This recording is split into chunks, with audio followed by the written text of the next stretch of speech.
So continuing with our discussion on hydrogen bonding, all right, the most famous example of hydrogen bonding is that what you find in water, and that's the reason that it holds the water molecules together so well. All right. There's also examples that you can find, for example, alcohols. All right, the boiling point of common alcohols.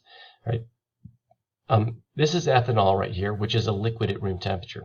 By comparison, ethanol is about the same molecular weight as propane, which is a just three carbon alkane. All right, and propane is the same thing as the gas that you have like in barbecue grills outside.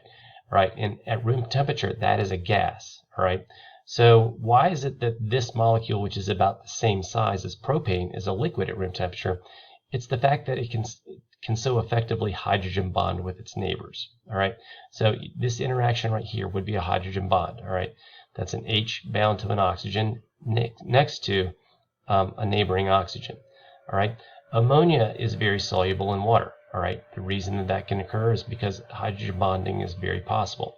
All right, no, this is not the only way that you could have hydrogen bonding. If I had a water molecule right here, where the oxygen was right here and you had the hydrogens going away, that oxygen could hydrogen bond with this hydrogen right here. All right.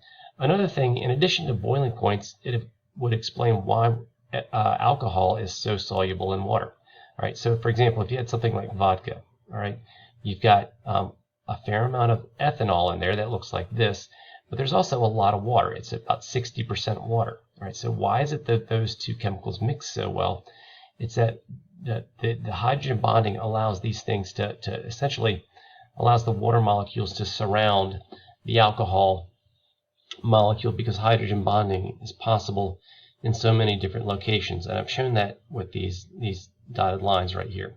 One thing I do want to point out is that if the hydrocarbon chain on an alcohol gets long enough, suddenly it becomes insoluble in water because there aren't enough of these hydrogen bonding interactions that are possible. All right.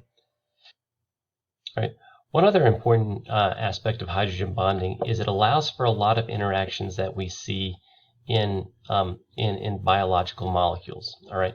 So back in biology, hopefully you remember when talking about DNA, that DNA is this double-stranded helix, right? And so when we're going through these, we learn that certain things on one of the strand always like to match up with specific things on the opposite strand. Specifically, adenine likes to be right across from thymine, and guanine likes to be right across from cytosine. All right, and if you remember when they were doing this, a lot of times they would show that stickiness with some dotted lines. All right, well, the reason for that specificity between those different types of bases. So just to get your orientation, this would be like the ribophosphate backbone of one strand of the DNA. This is an opposite strand over here, and these are the stickiness between the different bases. All right, so the reason for that specificity is hydrogen bonding. For example, if we look at thymine, we've got this carbonyl right here, which is it would be directly across from an H bonded to a nitrogen on the adenine. All right, and that's going to be a hydrogen bond right there. Right here, we've got an H bound to a nitrogen, which is right across from a nitrogen. That also is a hydrogen bond. All right, so that is a very sticky relationship between those. All right, and right here, if you look at cytosine, we've got H bound to nitrogen right across from an oxygen, hydrogen bond right there. Another hydrogen bond right here, another hydrogen bond right here. So not only do we have a lot of attractive relationships, we don't have any repulsive relationships. For example, if you were to take this NH right here and put it directly across from this NH right here, those would actually not only are they not attractive, they would want to push apart from each other. All right, so the reason for that specificity has to do with the fact that these bases make shapes that allow for multiple hydrogen bonds to exist. All right, so earlier I made the analogy of hydrogen bonding to Velcro. All right, and so the thing about Velcro is you can think of it as relatively weak, but if you put enough Velcro strips in the exact right locations, if there's enough of these you can essentially have a permanent, a very stable bond between two things. All right. If you just had one of these things here and everything else was, there weren't any other hydrogen bonds, one of these interactions by itself would probably not be enough to hold these two strands together. All right. But since the entire length of this strand right here, you constantly have these sticky, imagine these things having a little bit of Velcro, bits of Velcro between all of these strands. That's enough to hold these together.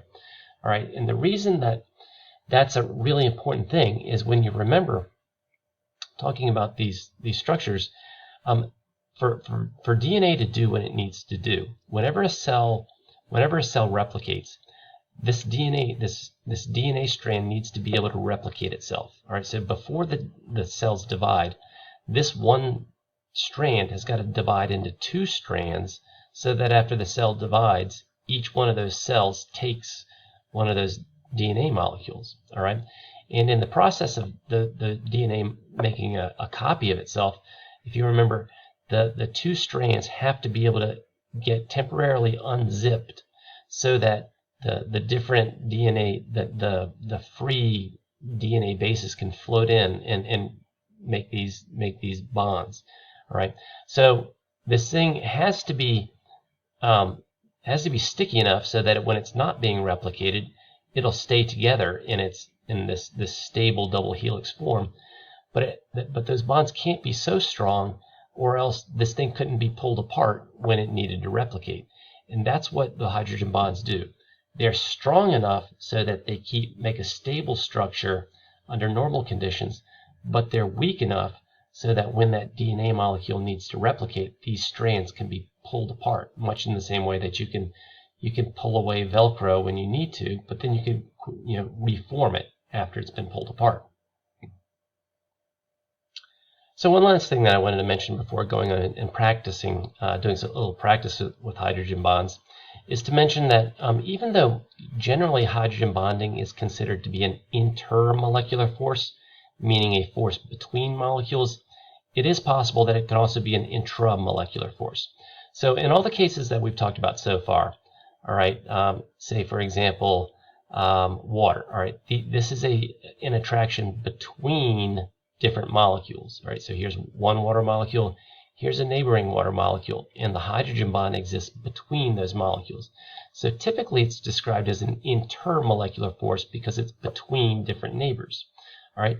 So the thing is, though, if a molecule gets big enough, you can have both of the required elements. All right. So for example, this is 1,3-propane diol, and this molecule gets big enough so that it can actually bend back on itself like this.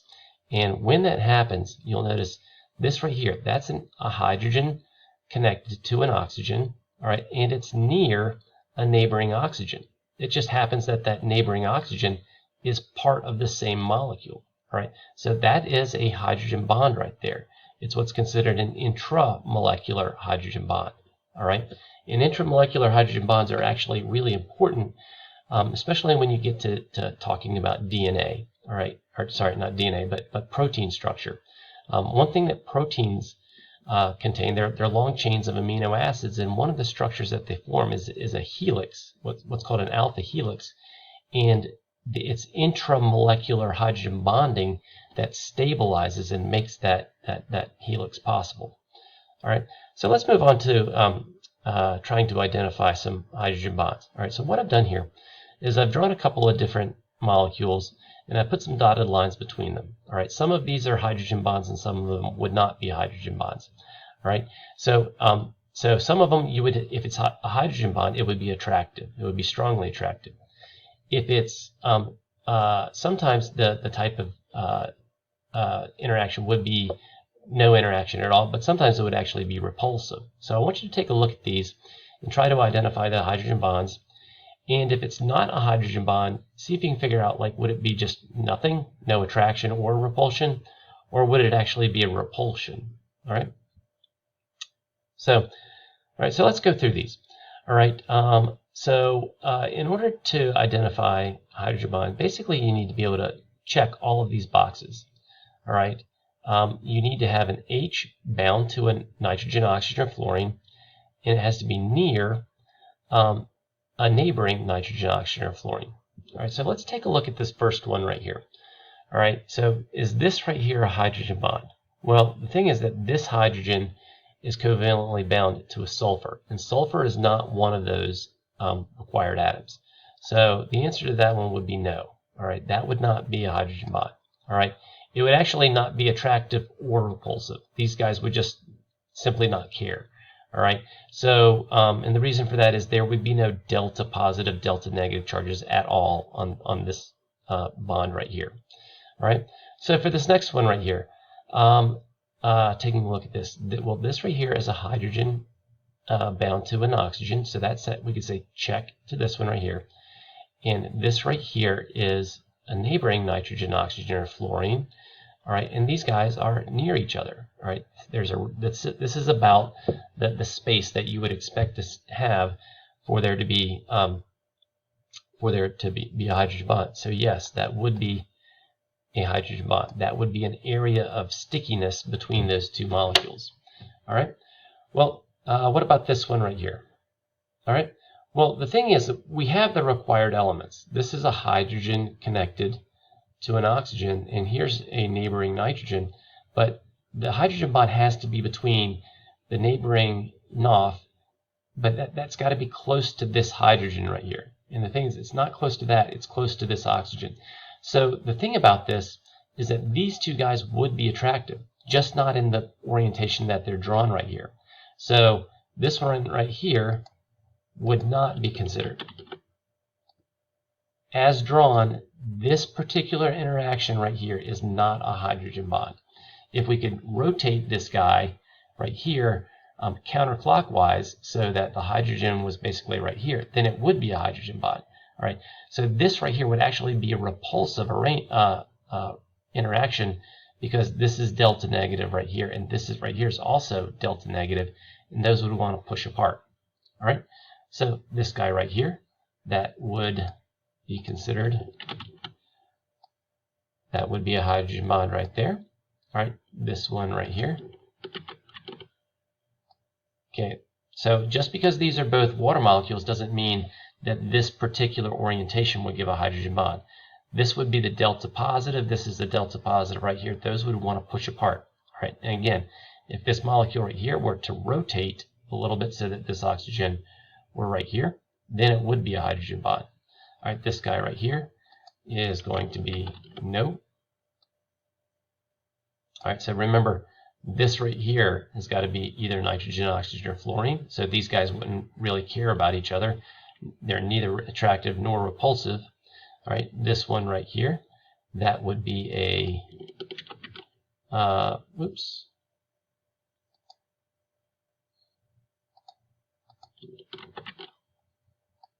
All right, that would be yes. And this last one right here is also going to be a yes. All right, and this one right here is important because recall earlier I was talking about that with proteins you would have hydrogen bonds that stabilize some of the structures. This is the hydrogen bond that you see within proteins, because this right here, this is a type of bond that you see in proteins, and this has all of the elements required for hydrogen bonding.